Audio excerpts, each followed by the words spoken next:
Boys, congratulations on the movie. Thank you. Thanks very much. Sam, tell me just how awful is he to work with? Like The one worst. of the worst. No, the worst. Yeah. Ever. No one. It's the worst. Yeah. No, I would work with this guy any day of the week and twice on Sundays. Yeah, for right. the rest of my life. He's that great. Yes. Chris, what a movie. Honestly, do I ask you, did you get injured? Because I don't know if you heard, but they're trying to get us to do this stunt thing here in Manila. We have heard. It's Okay. exciting. Heard, yeah. Let me tell you. Yeah. Let me tell you. I'm awful. I'm absolutely awful. Hey, don't sell yourself short, man. I'm sure You get a got hold it of in Sam Hargrave and he can come and direct it and make you look cool. Did you do any injuries? Like, there's a lot of being thrown around. I feel like I was still sort of nursing some injuries from the first film coming into this, and during the first film I had some sort of back issues that Sam was constantly checking in and monitoring, and then we came into this film. He's like, "How's the back? Still good?" And I'm like, "Yeah, still managing it."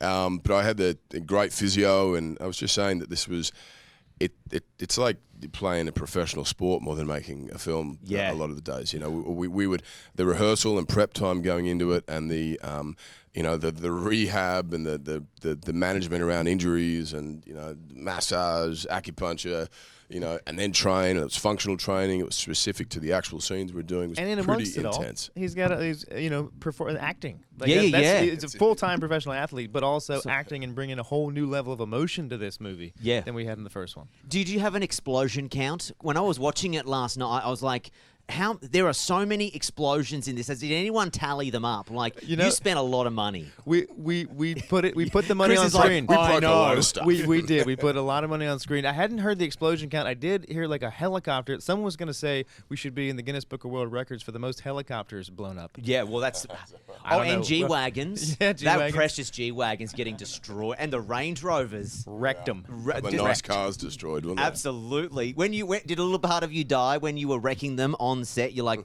this is a nice car. Like we could have taken that home. That was my rap gift. The nicer the better, man. The same with like being a stunt performer, and they put you in like a nice Gucci suit or something. You're like, oh, this is going to be an expensive stunt. And Absolutely. We're going to enjoy every second of it. Absolutely.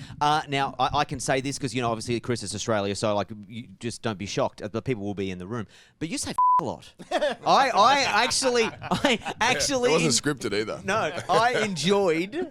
Because you don't, like, for people familiar, like, see you don't say it a lot on camera. And when you do, does it hit. It really hits.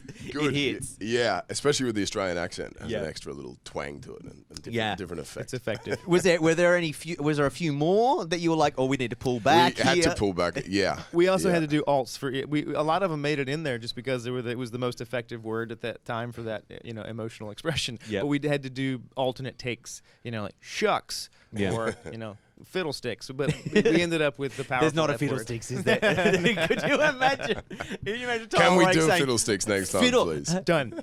Helicopter boom, fiddlesticks.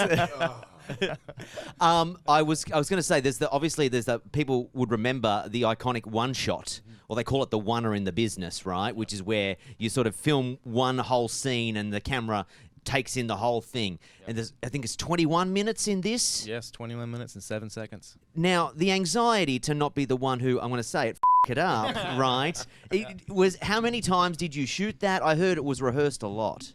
It was. We rehearsed for many, many months to get everything just right because nobody wants to be that person who F's it up when you've gotten through, 2 minutes of wild action and lines being delivered and it's like, a stumble and fall on your face. Nobody wants to be that person. It happens occasionally. Yeah. And then you're in a supportive environment, so you go back to one and you do it again. Yeah. But what's crazy about it is there's no alternate plan. There's no B camera where you can go, hey, you know what? It's fine. We'll just cut out this stumble, trip and fall. It's like, and we can pick it up from here and go. We got to start back from the beginning again and get that whole piece. I did mention I was doing this awful stunt training. I'm awful. The stunt training is great, but I'm awful. In your head as an actor, you've got 7 things going on inside your head at once, Chris, right? Like there's A, dialogue, B, like where am I supposed to be, but then also like blocking out and trying to dodge these punches. Yeah, Right? I don't know how he various does it. voices He'll that tell are also you. circulating through my manic head. One of which is mine. Do it better.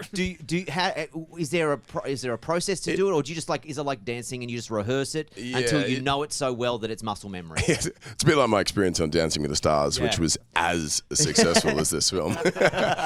Great analogy. I love the reference. It is. You train up your instincts. It's like any sport. And I find if I'm in the middle of an action sequence and all of a sudden I think, okay, what's the next move? That's when you screw it up.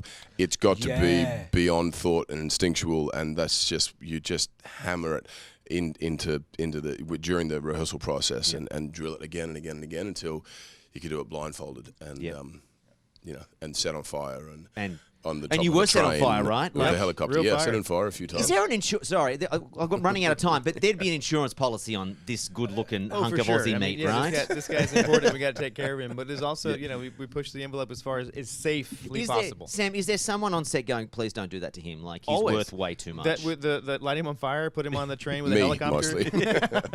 Well, then my job is to push, right? Yeah, okay. Within the realm of safety. Like, I'm not trying to hurt anybody. I've been No. doing stunts for years, and I understand like the right that edge, that razor's edge of what is pushing it too far. And we thankfully we're safe, but always somebody's saying like, can't we just do this in front of a blue screen? And we look at each other and go, it's not the same. It's not the DNA of this franchise. Well, So- congratulations, boys. you. Loved the hell out of it. Extractions 3, they're one in the works. It does set it up perfectly for one, but I just wanted to know straight out, is it done? Or is it not locked in yet? Well, in we're the in works. discussions in and, the and works. talks. Yes, and not works, done, yeah. but it's in the works. Yep. Appreciate the time.